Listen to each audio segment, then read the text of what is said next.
자, 오늘 하나님의 말씀은 제목이 주로부터 나온 일, 주 하나님으로부터 나온 일, 이게 제목입니다.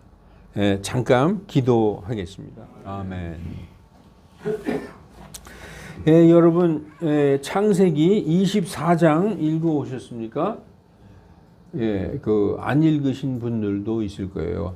근데 오늘 이 창세기 24장은 어떻게 보면 굉장히 좀 너무 길어서 지루할 수도 있어요.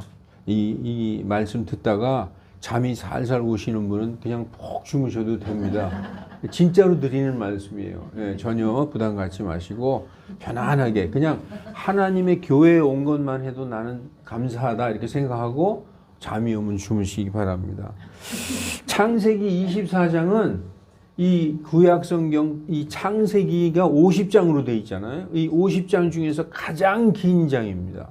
67절까지 있어요. 굉장히 길죠. 23장에 보면 아브라함의 아내, 오늘 본문은 24장인데 이 24장 전에 23장에 보면은 아브라함의 아내 사라가 127세로 세상을 떠나는 것이 기록되어 있어요. 아브라함의 아내 사라가 127세로 죽게 됩니다. 24장 오늘 본문을 이렇게 읽으면 왠지 늙은 아브라함이 불쌍하고 처량해 보입니다. 아브라함은 사랑하는 사라의 죽음 앞에 애통하고 눈물을 흘렸습니다. 성경에 나와 있어요. 아브라함이 애통해하고 눈물을 흘렸다 이렇게 나와 있습니다. 볼까요? 창세기 23장 1, 2절 사라는 127세였는데 이것이 사라가 누린 삶의 횟수였더라. 아브라함이 와서 사라로 인해 애곡하며 그녀로 인해 울었더라. 이렇게 기록되어 있습니다. 사랑하는 사람이 죽었을 때에 애통하고 눈물 흘리는 것이 그리스도인의 모습입니다. 천국 갔으니 기쁜데 왜 우냐고 하는 것은 아니에요. 사랑하는 사람, 사랑하는 친구가 세상을 떠났을 때 애통하고 슬퍼하고 눈물 흘리는 거 그게 자연스러운 것이라는 그런 말씀입니다. 사랑하는 아내 사라가 죽고 혼자 남은 노년기의 그 아브라함의 모습이 이렇게 상상이 됩니다. 제가 이 설교문을 작성할 때 한 40세가 된 노인의 모습이 이렇게 떠오르더라고요. 아브라함이 사라보다 10살 위죠. 10살 위인데 사라가 127세에 죽었어요. 그러니까 한 140세 됐잖아요. 그래서 오늘 본문 아브라함이 나이 많아 연로하니라 주께서 모든 일에서 아브라함에게 복을 주시니 이렇게 24장은 시작하고 있습니다. 아브라함이 지금 약 140살인데 하나님의 명령으로 고향을 떠나올 때 아브라함은 원래 갈대아 우르 사람이잖아요. 고향을 떠나올 때 75세였으니까 자기 고향을 떠나온 지 약 65년 정도 지난 상황입니다. 그래서 지금 아브라함이 100세면 그 아들은 몇 살일까요? 아들은 몇 살쯤 됐을까요? 아브라함이 100살의 아들을 낳았어요. 지금 아브라함이 140세니까 이삭은 40살이에요. 그러니까 노총각입니다. 아들 이삭이 노총각이에요. 아브라함은 자기 집에서 자기와 오랜 세월을 함께 살아온 가장 신뢰하는 늙은 종. 여기는 24장에는 이름이 안 나와 있어요. 그 종의 이름이. 근데 아마 엘리에셀 같아요. 이 늙은 종을 불러서 아들의 며느리를 구해오라고 하면서 나한테 맹세해라 하는 장면이 나옵니다. 자, 2절에 보니까 아브라함이 자기 집에서 가장 나이 많은 종 곧 자기의 모든 소유를 관리하는 종에게 이르되 자기의 가장 신복이죠. 모든 것을 관리하는 종에게 원하건대 내 손을 내 넓적다리 밑에 넣으라 이렇게 말하고 있어요. 여러분 손을 넓적다리 밑에 넣고 맹세하는 것은 목숨을 걸고 맹세하는 거예요. 사람의 가장 중요한 신체 부위가 넓적다리예요. 거기에서 모든 힘과 생명이 어디서 나오는 것입니다. 그리고 거기 생식기도 있어요. 넓적다리 밑에 손을 넣고 너는 나한테 맹세해라. 이거는 목숨을 걸고 내 앞에서 맹세해라. 이런 얘기죠. 그래서 뭐라고 얘기하느냐. 너는 나와 함께 거하고 있는, 지금 어디에 있느냐. 가나안 땅에 거하고 있어요. 나와 함께 거하고 있는 가나안 족속의 딸들 중에서 내 아들을 위하여 아내를 취하지 말고, 지금 너하고 나하고 살고 있는 이 가나안 땅에서 내 아들의 며느리감 구하지 말고 오직 내 고향 내 친족에게로 가서 내 아들 이삭을 위하여 아내를 취하라. 내 원래 고향 아브라함의 고향 글로 가서 거기서 내 아들의 며느리감을 구해와라. 이렇게 지금 명령하고 있는 것입니다. 그렇게 하겠다고 너는 목숨을 걸고 내 앞에서 맹세해라. 이렇게 다그치고 있는 것입니다. 근데 이 맹세는 무조건적인 게 아니에요. 이 맹세가 어느 조건이 있어요. 여기까지만 하면 너는 맹세를 지킨 것이다. 어디까지? 어디까지냐 하면은, 야, 이걸 내가 기록을 안 했나? 어디까지를 맹세로 얘기하고 있느냐? 창세기 24장 41절. 내가 내 친족에게 이를 때에 도착해서 거기 그 내 친족들을 만나게 되면 이 맹세에서 풀려날 것이요. 만일 그들이 내게 주지 아니할지라도, 딸이나 며느리감을 주지 아니할지라도 내가 맹세에서 풀려나리라. 그러니까 내 친족, 내 고향에 내 그 친척들에게 가서 이 얘기만 전하기만 해도 너는 할 일을 다 한 것이다. 이렇게 얘기하고 있습니다. 아브라함은 어디 사람이라고요? 갈대아 우르 사람이에요. 지금 여기 지도에 보면은 우르가 나오죠. 맨 오른쪽에. 거기가 어디냐? 지금으로 얘기하면 이라크의 그 동남쪽 바그다드 그 밑쪽이 아래쪽이 그 갈대아 우르인 것입니다. 여기는 그 위에 보면 바벨론이라고 되어 있죠. 바벨론, 갈대아 우르 이 지역은 완전 우상 숭배의 본거지예요. 모든 우상이 여기에서 나왔어요. 이 세상에 존재하는 모든 우상 단지가 여기에서 나왔어요. 요한계시록 17장 18장에 보면은 바벨론, 그 바벨론 the great 이렇게 나오죠. 큰 바벨론이다. 땅의 창녀들과 모든 가증한 것들의 어미다. 이렇게 되어 있어요. 땅의 창녀들. 만약에 남편이 있는데 그 남편 말고 그 다른 그 어떤 배우자가 있는데 다른 사람하고 어떤 육체 관계를 하면은 그게 창녀 짓을 하는 거잖아요.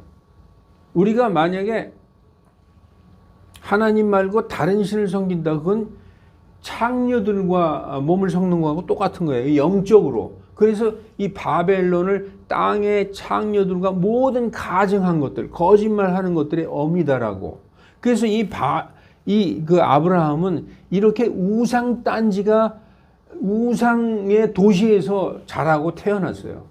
그런데 여러분, 이 아브라함이 내 고향에 가서 내 친척들에게 가서 내 아들의 며느리감을 구해오라. 이렇게 얘기하고 있는 것입니다. 그 아브라함의 종 이 엘리에셀은 난감할 뿐입니다. 그 명령을 해서 맹세를 했어요. 맹세를 하고 났는데 좀 난감해요. 주인 아브라함의 명령이 거의 뜬구름 잡는 소리 같은 명령처럼 들리는 겁니다. 사람 일이라는 게 옛날이나 지금이나 결혼하려면 당사자를 선을 본다든지 집안끼리 뭐 이렇게 서로 만나고 나서 결정하는 건데, 아브라함은 가서 내 고향에 가서 내 친족들한테 가가지고 데리고 오라는 거예요. 그러니까 이 종은 이렇게 질문합니다. 주인님, 만일 신부감 그 여자가 따라오지 않으면 내가 주인님의 아들 이삭을 여자한테로 데리고 갈까요? 물어보니까 아니다. 절대로 내 아들 데리고 거기 가서는 안 된다. 이렇게 얘기하는 거예요. 뭐라고 얘기하느냐. 창세기 24장 5절 6절 오늘 본문 말씀이에요. 그 종이 그에게 이르되, 그 아브라함에게 물어보는 거예요. 만일 여자가 그 처녀가 나를 따라 이 땅으로 오려 하지 아니하거든 내가 주인의 아들을 주인이 나오신 그 땅, 반드시 다시 데리고 가야 하리까 이렇게 물어보는 거예요. 그랬더니 아브라함이 그에게 이르되 너는 조심하여 내 아들을 데리고 거기로 다시 가지 말라라고 말했어요. 여기까지 다 이해되시죠? 이거 뭐 그냥 옛날 얘기처럼 쫙 스토리가 이제 전개되는 거니까. 그렇게 말하면서 아브라함이 또 이렇게 말합니다. 이 아브라함의 말이 오늘 핵심 말씀 중에 하나예요. 핵심 말씀이 두 개가 있는데 오늘 이 24장 전체의 핵심 중에서 하나입니다. 아브라함이 뭐라고 얘기하느냐? 하늘의 주 하나님께서 나를 내 아버지 집과 내 친족의 땅에서 취하시고 내게 말씀하시며 내게 맹세하여 이르시기를 내가 이 땅을 내 씨에게 주리라 하셨으니 그분께서 자신의 천사를 내 앞에 보내시리라. 내가 거기에서 내 아들을 위하여 아내를 취할지니라. 알 것 같기도 하고 잘 모르겠죠. 이게 무슨 얘기냐?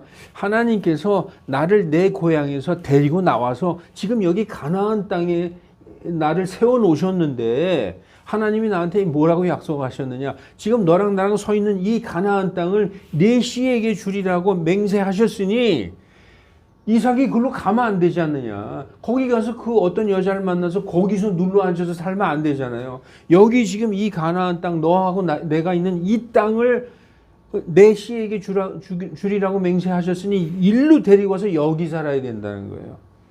그러면 네가 걱정하는 거 하나님께서 약속을 하셨으니 하나님이 준비하시리라. 천사를 미리 보내서 어떻게 하실 것이니 너는 걱정하지 말고 내가 얘기한 대로 가기만 해라.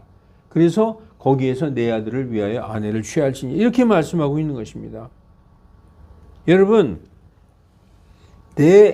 이 가나안 땅을 내 씨에게 주리라 하신 것이 하나님의 언약이에요. 그 언약을 하셨는데 그렇기 때문에 내 아들 이삭은 거기 가면 안 되고 여기 있어야 된다는 거예요. 언약의 근거에서. 지금 아브라함은 하나님께서 나에게 맹세하시고 약속하셨던 그 언약의 근거에서 살고 있는 거예요. 모든 것을. 그 언약이 무엇이냐? 아브라함의 언약이 크게 줄이면 5가지예요. 여기 창세기 12장 2절에 내가 너로부터 큰 민족을 만들고 내게 복을 주어 내 이름을 크게 하리니 내가 복이 되리라. 13장 15절에 내가 보는 모든 땅을 내가 너와 내 씨에게 영원히 주리라. 내가 내 씨를 땅에 티끌같이 하리니. 그러니까 내 후손을 무지하게 많은 민족으로 만들겠다는 것이. 이걸 요약하면 1번 내 이름을 창대하게 하리라. 여러분, 아브라함이 언제적 사람입니까? 지금부터 4,000년 전 사람이에요. 예수님 오시기에도 2,000년 전 사람이에요. 근데 여러분, 아브라함 모르는 사람이 있어요. 아브라함 그러면 다 알아요. 그래서 그 이름이 얼마나 위대한지 대통령 이름도 아브라함 링컨의 성이. 이 아브라함이라는 이름이 엄청나게 위대한 이름이요. 그 이름이 뭘 의미하냐? 믿음의 조상이라는 거예요. Father, 조상. 믿음을 가진 모든 사람의 조상이다. 그게 아주 이름이 위대하고 창대한 이름이 된 거예요. 그리고 너로 큰 민족을 만들겠다. 아브라함의 아들 이삭, 오늘 이삭 나오죠? 이삭의 아들 야곱, 야곱의 12아들이 이스라엘을 이루고 그 이스라엘 민족, 그렇게 육신적인 이스라엘 민족을 이루었을 뿐만 아니라 영적으로 예수님 믿는 모든 사람이 다 아브라함의 자손이라고 성경이 말씀하고 있습니다. 그리고 아브라함에게 네가 복이 되리라. 그래서 너를 축복하는 사람에게 내가 복을 주고 너를 저주하는 자에게 내가 저주하리라. 아브라함이 복이 되는 그런 놀라운 그런 언약을 해주셨어요. 그리고 네 씨가 하늘의 별같이 많게 하리라. 그리고 이 땅이 가나안 땅이죠. 너와 네 씨에게 주리라. 이 하나님이 약속하신 근거를 가지고 있으면 이삭이 그걸로 가면 안 되죠. 여기 있어야 돼요. 이 땅을 상속받을 자고 이삭의 아들이 또 상속을 받아 영원히 이 땅을 하나님이 주시겠다고 약속을 하셨기 때문에 그 처녀를 발견하거든 데리고 와야 된다는 것입니다. 이 말에서 아브라함이 하나님의 언약을 얼마나 철저히 믿고 있는지를 우리가 알 수 있는 거예요. 그리고 이 말씀이 이루어지려면은 그 언약이 이루어질 만한 여자가 와야 되는 거예요. 그러니까 그것도 하나님이 다 예비해 놓으셨을 거라는 것을 아브라함은 이미 믿고 있는 것입니다. 여러분, 이게 얼마나 대단한 믿음입니까? 그리고 여러분, 신부감의 기준이 어떻다고 생각하세요? 신부감의 기준. 이제 이 중에서 하나는 그 성경적인 얘기고 나머지는 뭐 제가 이렇게 한번 적어봤어요. 첫째, 성경에 있는 건 아브라함의 친족 중에서, 이건 아브라함이 얘기한 거죠. 내 고향에 가서 내 친족 중에서 아가씨를 데리고 와라, 처녀를 데리고 와라, 이거죠. 그리고 여호와의 신앙을 소유한 사람, 신앙이 같아야 된다는 거예요. 왜 거기까지 보냈을까요?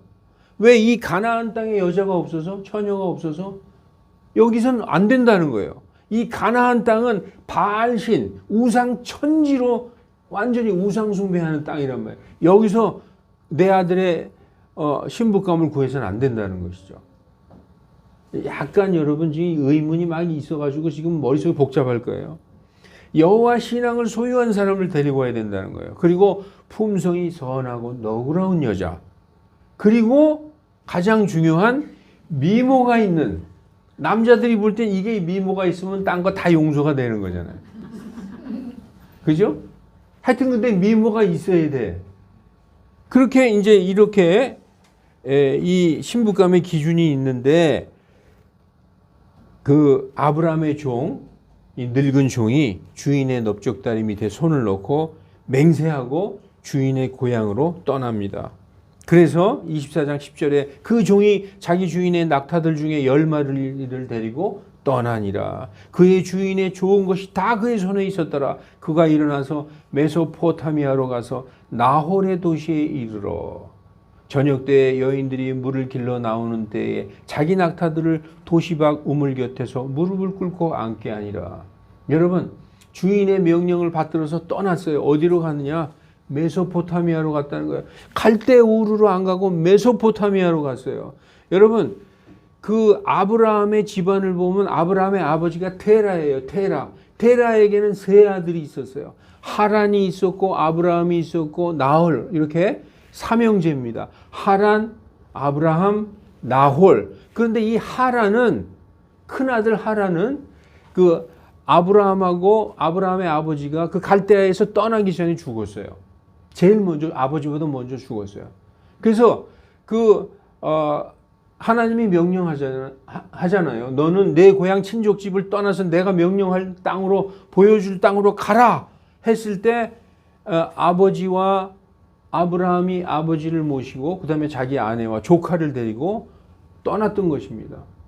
그래서 그 데라의 아들들 중에서는 하란은 죽고 아브라함은 지금 가나안 땅에 있고 누구만 남아있느냐? 나홀만 남아있는 거예요. 근데 이 나홀이 갈대아 우르에 있는 게 아니라 조금 그 지역에서 올라와서 메소포타미아에 있다는 거예요.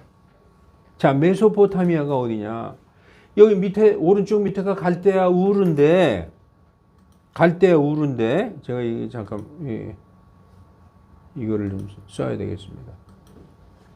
여기가 아브라함의 고향 갈대아 우르인데, 지금 아브라함의 동생 나홀은 여기 메소포타미아에 살고 있는 거예요.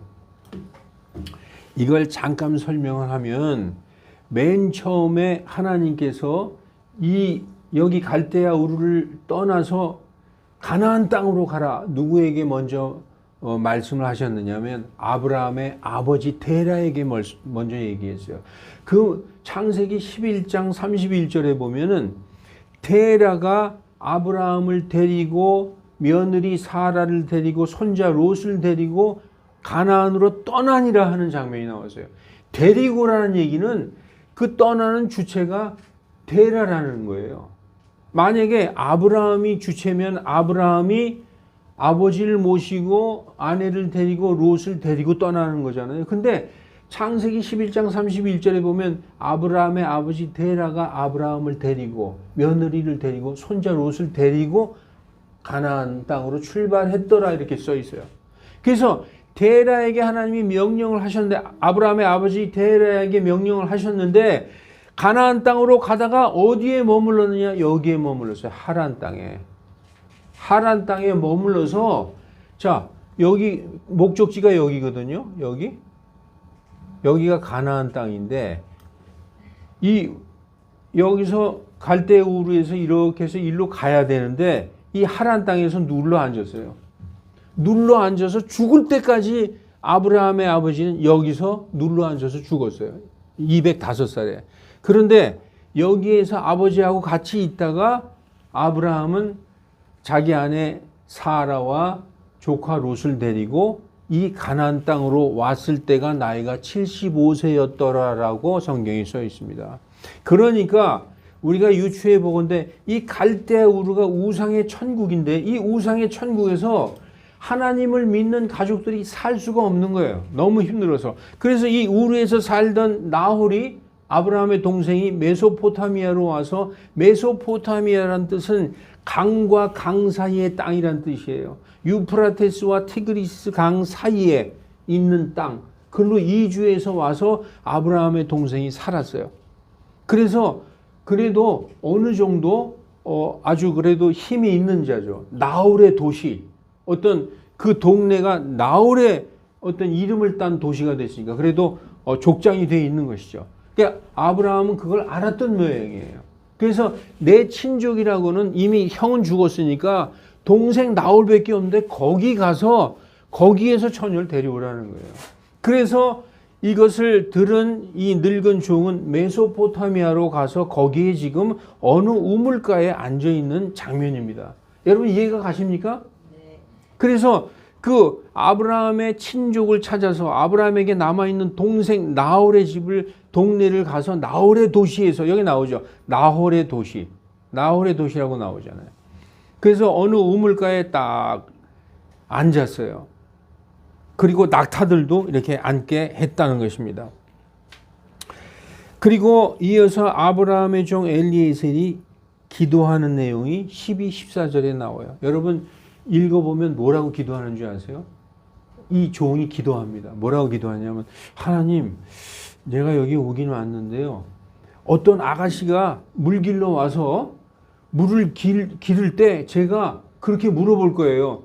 아 처녀 나에게 마실 물 좀 주지 않겠어요? 그러면 그 아가씨가 나에게 마실 물을 줄 뿐 아니라 낙타에게도 전부 물을 떠다가 먹이고 그러면 그 처녀가 바로 하나님이 예비해 주신 처녀라고 제가 생각하겠나이다 그러고 기도했어요. 여러분 우리도 그렇게 기도할 때 있잖아요. 하나님 뭐 이것 좀 해야 되겠는데 이렇게 이런 일이 일어나면 하나님이 뜻하신 일이라고 내가 생각해도 되겠어요. 이렇게 기도했다는 거예요. 우리하고 똑같아요. 인간의 성정이라는 것은. 기도했더니 그 기도를 끝마치기도 전에 어떤 아가씨가 물동이를 들고 물 길러 왔어요. 그러면서 물을 기르는 거예요. 그래가지고 이 종이 하나님한테 기도한 대로 처녀 나에게 좀 물 좀 주시지 않겠어요? 나 물 좀 먹게 해줘. 그랬더니 물을 떠서 물을 마시게 해주고 또 낙타들 있는데 물을 떠서 막 주는 거예요. 야 이게 하나님이 내 기도를 들어주셨구나 하고 속으로 굉장히 기뻐합니다. 여러분 정말 믿음의 사람들 우리들이죠. 믿음의 사람들 예수님 믿고 하나님의 자녀가 된 사람들이 기도하잖아요. 그 기도 끝마치기 전에 하나님이 응답해 주신다고 얘기 성경이 써 있어요. 이사야서 65장 24절 그때에는 그들이 부르기 전에 내가 응답하며 그들이 말하는 도중에 내가 들으리라. 여러분 하나님의 뜻대로 하나님의 언약을 믿고 하나님을 완전히 신뢰하는 가운데서 기도하잖아요. 기도가 끝나기 전에 하나님이 들어주신다고 성경이 써 있습니다. 여러분 그래서 이어서 이렇게 써 있어요. 그가 말을 마치기도 전에 그의 기도가 끝나기도 전에 보라 리브가가 물 항아리를 어깨에 메고 리브가라는 아가씨가 등장하죠. 리브가가 물 항아리를 어깨에 메고 나오는데 그녀는 아브라함의 형제 나홀의 아내 밀가의 아들 부드레에게서 태어났더라. 복잡하죠. 아브라함의 동생 나홀의 아내 밀가. 그러니까 나홀과 밀가 사이에서 누가 태어났냐? 부두엘이라는 아들이 태어났다는 거예요. 그 부두엘의 딸이라는 거예요. 손녀라는 거예요. 쉽게 얘기해도 되는 걸 이렇게 성경은 때로는 복잡하게 얘기할 때도 있습니다. 나홀의 손녀딸이에요. 리브가가. 그런데 그 아버지는 이름이 뭐야? 부두엘이라는 거야. 부두엘이 무슨 뜻인가? 부두엘. 엘은 하나님이죠. 이 부두엘은 하나님의 사람이라는 뜻이에요. 벌써 이름에서 이 집안이 벌써 나타나는 거예요. 왜 아브라함이 자기 그 친족 동생에게 보냈느냐? 다 여호와의 신앙을 갖고 있어. 이름조차도 하나님의 사람 부두엘이야. 그 리브가가 지금 이 종 앞에 나타나는 거예요. 이 소녀는 보기에 심히 아름답고 지금까지 남자를 알지 아니한 처녀더라. 그가 우물가로 내려가서 물항아리를 가득 채워가지고 올라오므로 그 사람이 그녀를 보고 놀라워하며, 왜냐? 자기가 그 기도한 게 그대로 되는 것 같은 느낌이 들잖아요. 묵묵히 주께서 자기의 여정을 형통케 해주셨는지 여부를 알고자 하더라. 이게 정말 내가 기도한 응답인가? 이걸 알고자 하더라. 이런 뜻이죠. 노종이 마실 물을 부탁하자 종과 그의 낙타들에게도 물을 이 소녀가 떠다 주는 거예요. 그래서 이 종이 그 소녀에게 귀걸이와 팔찌를 선물하는 장면이 나옵니다. 이 성경을 읽은 분들은 알 거예요. 지금 그 반세겔 정도 가는 귀걸이 한 개, 반세겔이면 한 돈 반이에요. 한 돈 반. 그리고 10세겔 되는 팔찌 2개를 선물로 줬어요. 10세겔이면 30돈짜리 팔찌 2개를 줬어요. 그러니까 한 돈 반짜리 귀걸이 한 개 주고, 그러니까 30돈짜리 팔찌 2개를 그 소녀에게 끼워주면서 선물로 주면서 뭐라고 얘기하느냐? 너는 누구의 딸이냐? 라고 물어보는 거예요. 너는 누구의 딸이냐? 혹시 너희 집에 내가 쉴 만한 곳이 있느냐? 이렇게 물어보는 장면이 나옵니다. 여기 나오죠. 그녀가 그에게 이르되 나는 밀가가 나홀에게서 낳은 아들. 밀가는 엄마고 나홀은 아버지예요. 곧 밀가의 아들인 부두엘의 딸이니이다 하고, 또 덧붙여 그에게 이르되 우리에게 집과 여물이 충분히 있으며 묵을 빵도 있나이다 하며 그 사람이 머리를 숙여 주께 경배하고 기도할 수밖에 없는 거예요. 하나님, 어째 이런 일이 있을 수 있어요? 그냥 내가 기도한 대로 그냥 그대로 되니까. 하나님 감사합니다. 경배하고 이르되 나의 주인 아브라함의 주 하나님을 찬송할지로다. 그분께서 나의 주인에게 자신의 긍휼과 자신의 진리가 끊어지지 않게 하셨으며 내가 길에 있을 때에 주께서 나를 인도하사 나의 주인의 형제의 집에 이르게 하셨도다. 이렇게 하나님께 감사를 드리고 있는 차에 이 종은 정말 하나님께 감사기도 하지 않을 수가 없었어요. 여러분은 어때요? 여러분 이 말씀 들으니까 어때요? 너무나 이게 정말 어떻게 이런 일이 있을까? 기가 막히지 않습니까? 마치 기다렸던 것처럼, 어떻게 짜고 치는 것처럼 딱 맞을 수가 있을까? 자기 주인 아브라함이 원했던 주인의 친족의 딸을 기도하자마자 이렇게 만날 줄이야. 소녀는 집으로 달려갑니다. 달려가서 자초지종을 가족들에게 알렸어요.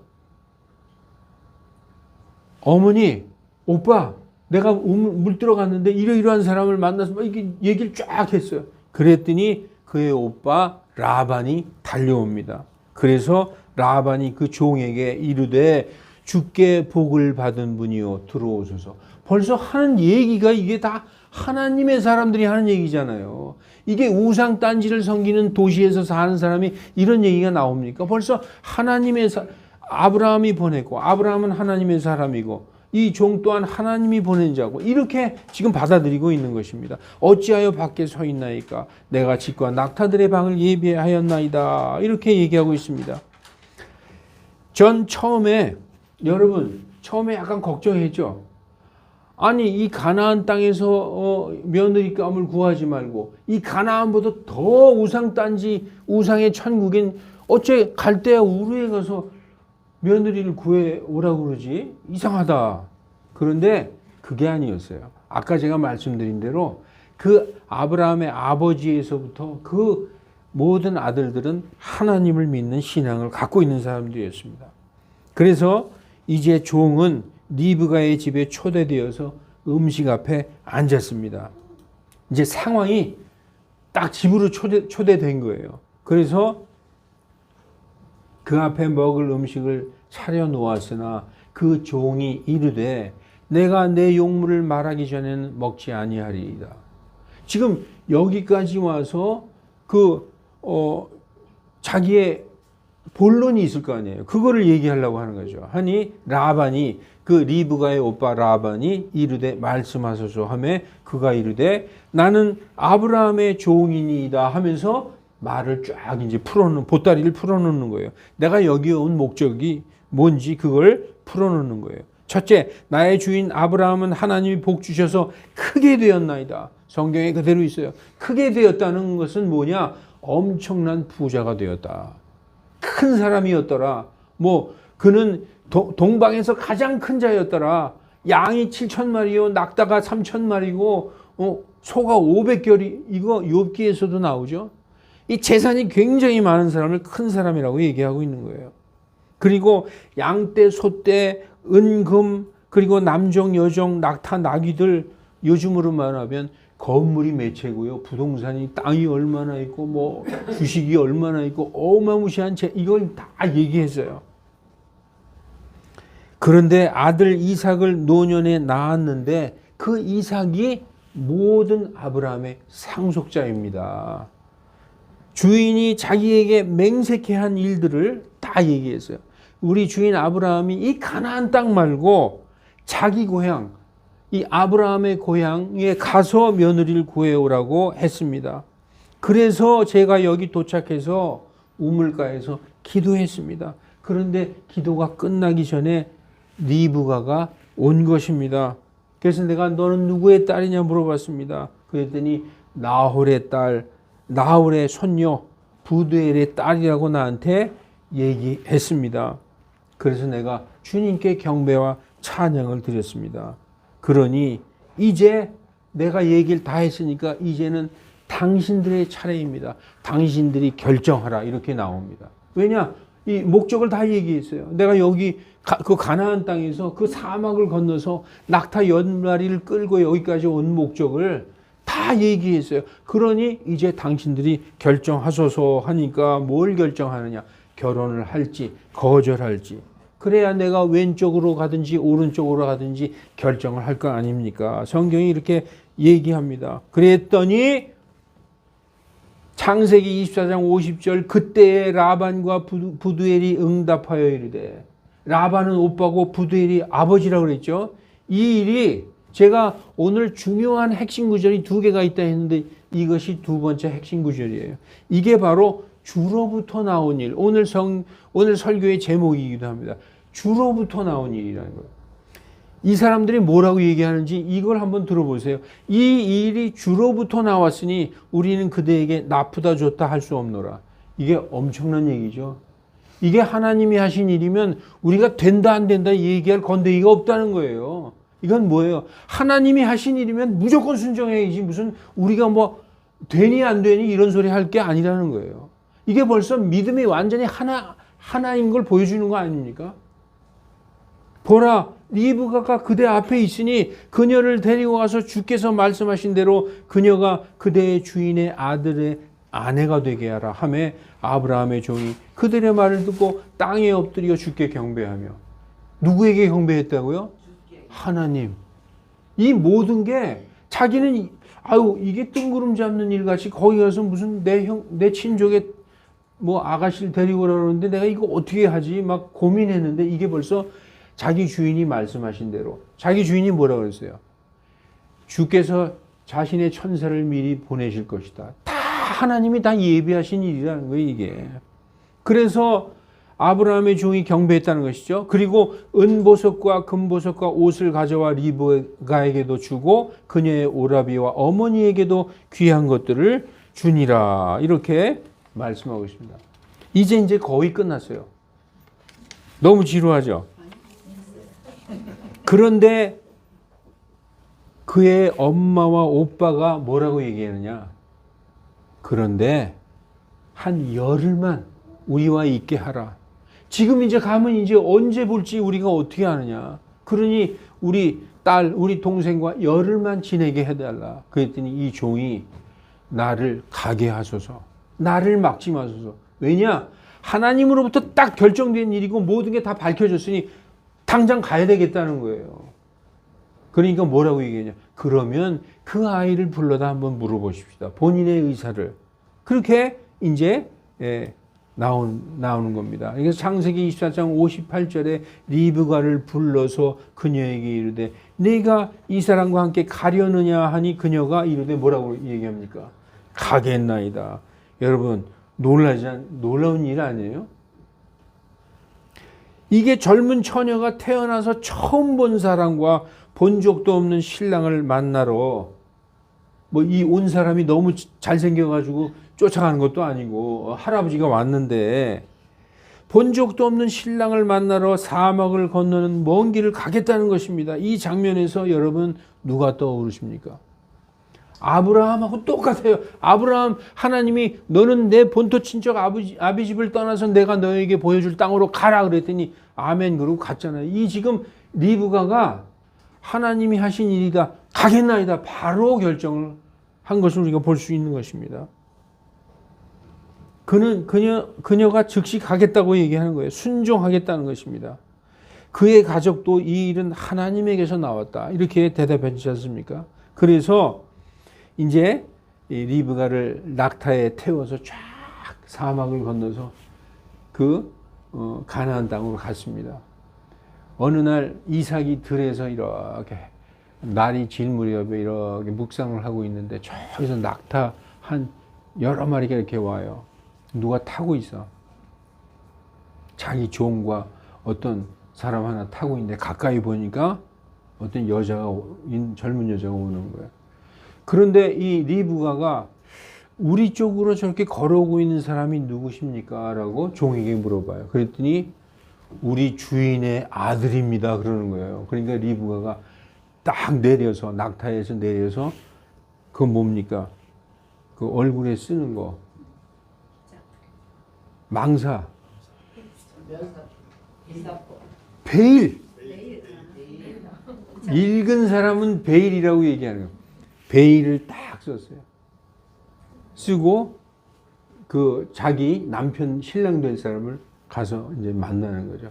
그랬더니 이 종이 이제 와서 이삭에게 자초지종을 다 얘기했어요.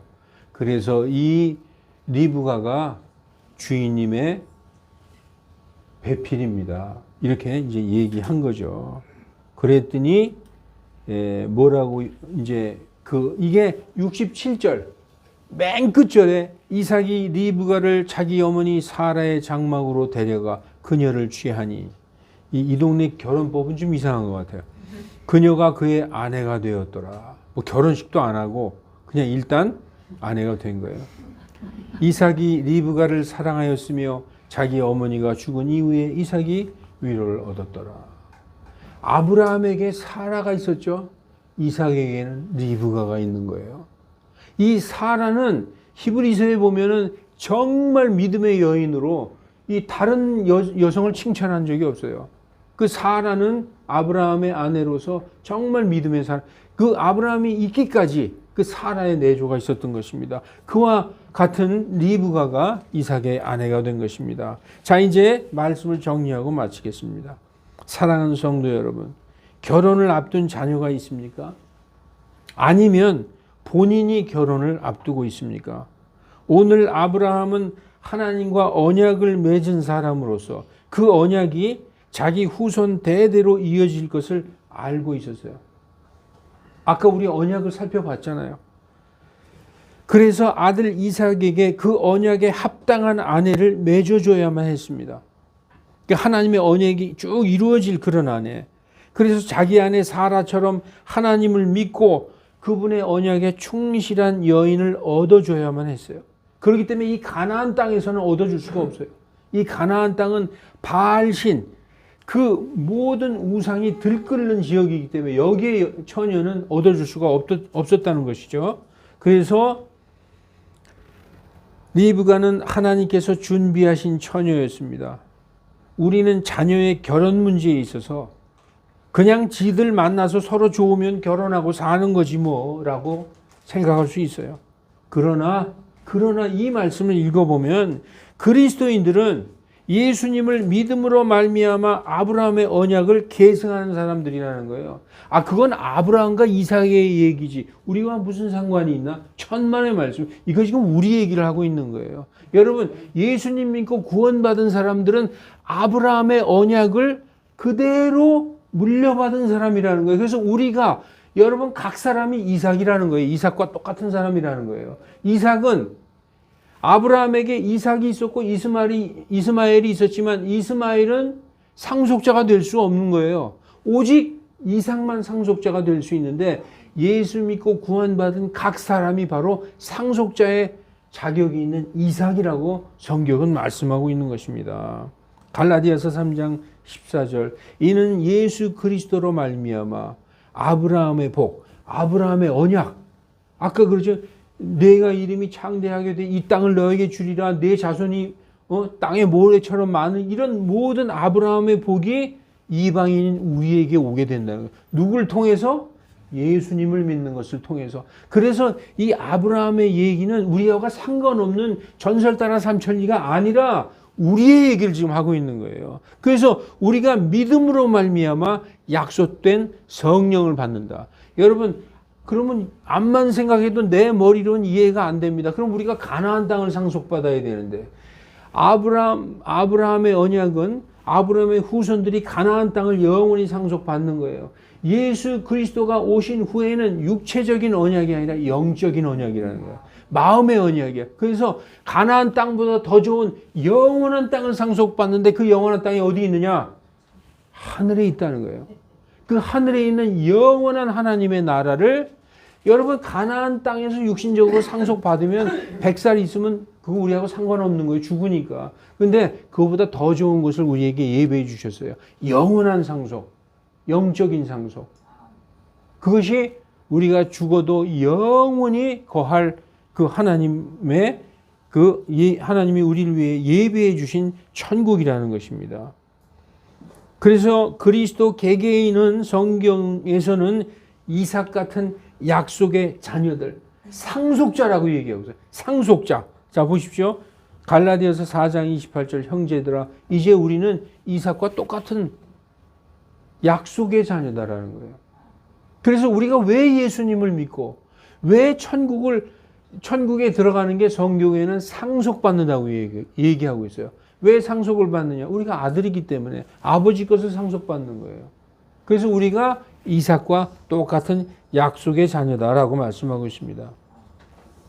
이제 그리스도인들은 여러분들은 자녀의 결혼 상대를 정할 때 아브라함처럼 세상 사람을 민가 그리스도인인가 가장 먼저 고려해야 될 것입니다.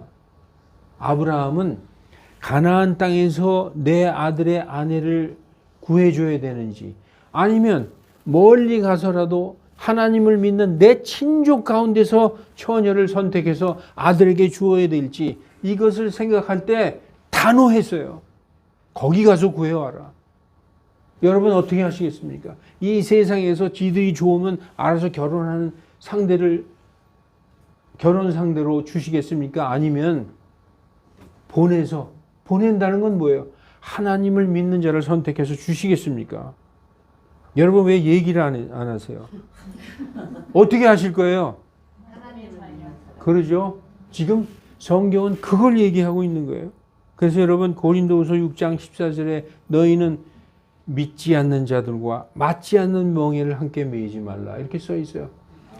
이 말씀을 가지고 또 오해하셔가지고 너 예수 안 믿으니까 난 너랑 상종도 안 하고 밥도 안 먹고 이러는 게 아니에요. 이 세상 사람들 믿지 않아도 다 같이 상대하고 교제하고 해야 돼요. 그러나 가장 중요한 어떤 나의 신앙인으로서의 근본적인 일을 할 때 믿지 않는 사람과 멍해를 매서는 안 된다는 거예요. 이게 뭐라고 써 있느냐? 너 그 고린도후서 6장 14절에 찾아보면 빛과 어둠이 무슨 친교를 맺겠으며 그리스도와 벨리알이 무슨 합의를 하겠으며 하나님의 성전과 그 우상의 집이 무슨 친교를 나누겠느냐. 무슨 몫을 나누겠느냐. 그러니까 나의 일생일대에 중요한 어떤 내 며느리를 얻는데, 사위를 얻는다든지, 뭐 이렇게 사업을 하는데 일생을 쭉 같이 가야 될 그런 중대한 일을 결정할 때 이 사람이 정말 나와 같은 신앙을 가지고 있는 사람인가, 이거를 깊이 고려해야 된다는 거예요. 안 그러면요, 나는 하얀 옷인데 연탄재하고 같이 사귀어. 연탄재하고 계속 맨날 비비고 문지르다 보면 어떻게 돼? 회색이 되는 거예요. 회색이. 그러면 알겠습니다. 근데 방법을 잘 모르겠어요. 여러분, 오늘 여기 보면 아브라함의 종처럼 기도하세요. 기도했더니 어떻게 됐어요? 그 사람이 우려했던 것이 이게 지금 꿈이야 생시야처럼 다 하나님의 믿음을 가지고 기도했을 때 하나님이 다 준비하시고 예비해 주셨는데 여러분 왜 걱정하냐고요? 걱정할 게 없는 것입니다. 오늘 아브라함과 같은 신앙이 있다면 하나님께서 반드시 준비해 주실 것입니다. 이 24절을 읽고요, 저는 너무나 큰 감명을 받았어요. 너무 이것을 이렇게 쫙 길게 기록한 그 이유가 있구나. 너무나 좋은 그런 말씀이었어요. 그 한 가지만 이제 짚고 넘어갈게요. 그런데요, 저는 이미 결혼했는데요. 안 믿는 사람하고요. 여러분, 배우자가 예수님을 그렇게 거부하고 세상 따라 사는 사람이라면 성경에 써 있어요. 하나님께 기도하면서 기다리시기 바랍니다. 기다리면 된다는 거예요. 뭐 하면서? 기도하면서. 그러면 하나님은 당신의 기도를 반드시 들어주시는 거예요. 반드시. 한 사람이 그리스도인이 되잖아요. 한 사람이 그리스도인이 되면 그 집은 그리스도인의 집이 되게 돼 있어요. 그게 성경의 원리입니다. 그런 기도는 내 남편이 믿지를 않고 나 혼자 믿고 있어요. 저는 천국 가는데 내 남편은 지옥 갈 것 같아요. 하나님, 이 어쩜 좋습니까? 하나님 도와주세요. 반드시 들어주시는 거예요. 반드시 더 확실히 들어주십니다. 사도행전 16장 31절 주 예수 그리스도를 믿으라. 그리하면 너와 처음엔 내가 구원받지. 그리고 네 집이 구원받는 겁니다. 오늘 창세기 24장은 그냥 이야기라고 생각하지 마시고 어떻게 우리가 하나님을 믿고 실천할 것인지 보여주시는 말씀입니다. 기도하겠습니다. 거룩하신 하나님, 오늘 믿음의 조상 아브라함을 통하여 우리에게 보여주신 이 말씀을 우리가 읽으면서 하나의 이야기처럼 읽었으나 나중에 이렇게 큰 은혜와 감동을 주실 줄 몰랐습니다. 하나님, 정말 하나님의 약속을 믿고 하나님을 믿는 마음으로 하나님께 기도하고 하나님께서 예비해 주실 것을 믿으면 반드시 이루어지는 것을 믿는 시간이 되었습니다. 하나님, 우리에게 이렇게 큰 은혜를 베풀어 주시고 이렇게 아브라함을 통하여 믿는 자가 얻을 복이 무엇인지 우리에게 보여주신 것에 대해서 이 시간 하나님께 찬송드리고 너무나 감사드립니다. 우리 성도들, 우리 형제자매들 모두 이런 믿음으로 살 수 있도록 우리의 인생의 여정을 인도하여 주시옵소서. 주 예수 그리스도의 이름으로 기도하옵나이다. 아멘.